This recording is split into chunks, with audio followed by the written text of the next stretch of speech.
During the introduction to this world, we are taught many things by those who came before us, so that we can better navigate our way through this world. We learn our colors, our numbers, and our language or speaking skills, among others. However, much to our detriment, we are taught in ignorance things that later in life we must unlearn in order to rise to the level of civility that makes for a peaceful cohesion of varying people. By unlearning, I mean relearning, or untangling the web of misunderstanding we have obtained. When we learn something, we gain an understanding of that thing through the eyes of the teacher. Thus, we adopt their biases as fact. This often causes us to learn things on a superficial level, and as we get older, hopefully, if we apply ourselves, we will learn the truth behind the surface of each thing we have been taught in our youth. Take, for instance, when we are children, we learn how to suck from a straw. We learn that if we wrap our lips around the straw and perform the action of sucking, we receive the liquid that was within the straw and we drink. What is really happening when we are sucking from the straw? What is happening? For our example, let's say you have a poorly drawn cup. This cup has a straw in it. It is also filled with liquid. Now, when you wrap your lips around the straw, you are creating a seal.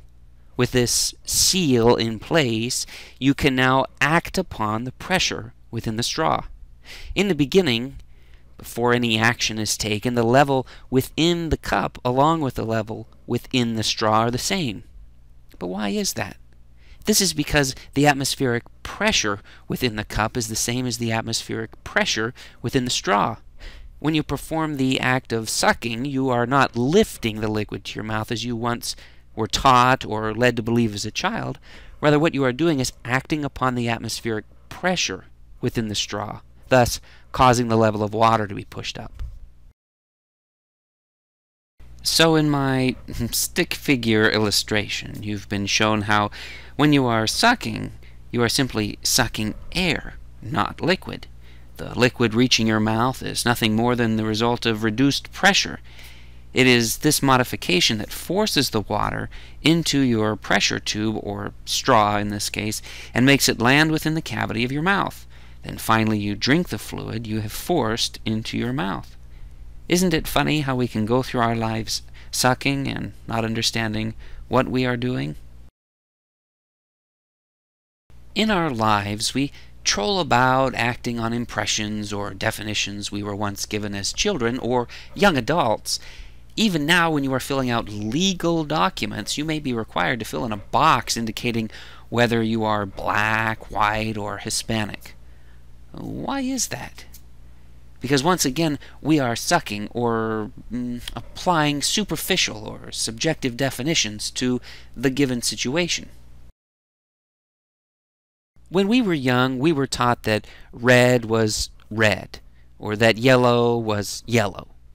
However, these labels are not universal.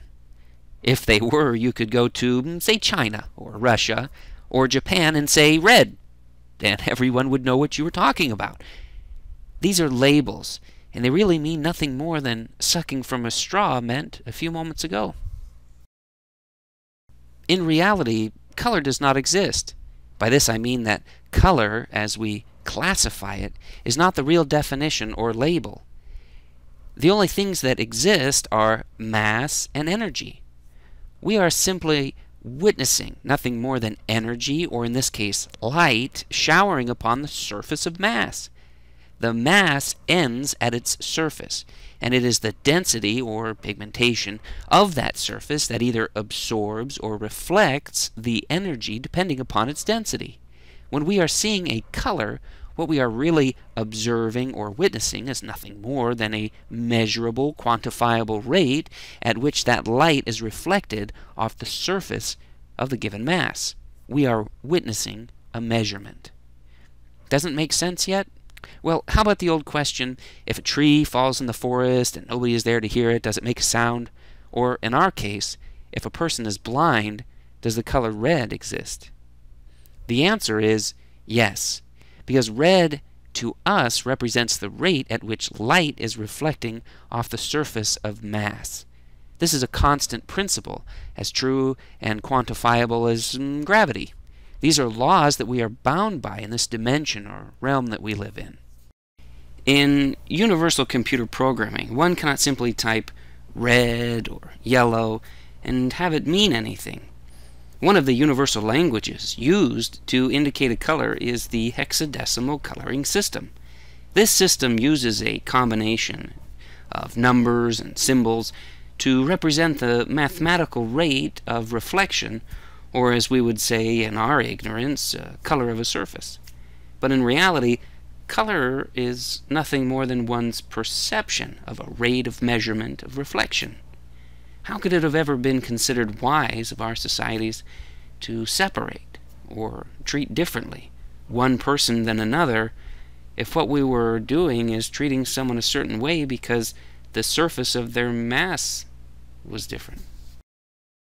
My father was colorblind from birth, which naturally led to some differences in the way I was taught about color. When I saw a street light, it would look something like this. When my father would be looking at the same street light, this is what he would see. My father was diagnosed as having been a dichromat, meaning he could not distinguish differences between hues. When I would look at this young lady, I would see this, while my father, looking at the same young lady, would see this. The same would apply to this berry bush. I would see this, while my father would see this. Our perceptions were completely different, even though we were looking at the same thing.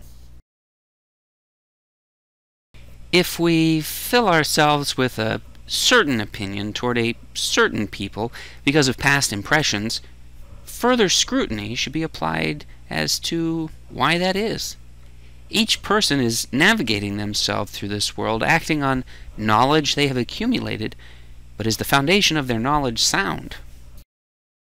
As we go about in this life, we should ask ourselves what we are really seeing when we witness something. Are we seeing a black man or a white woman? Is that person that label, or are they something else? If we don't ask ourselves these questions, aren't we going through our lives sucking and never understanding what we are doing?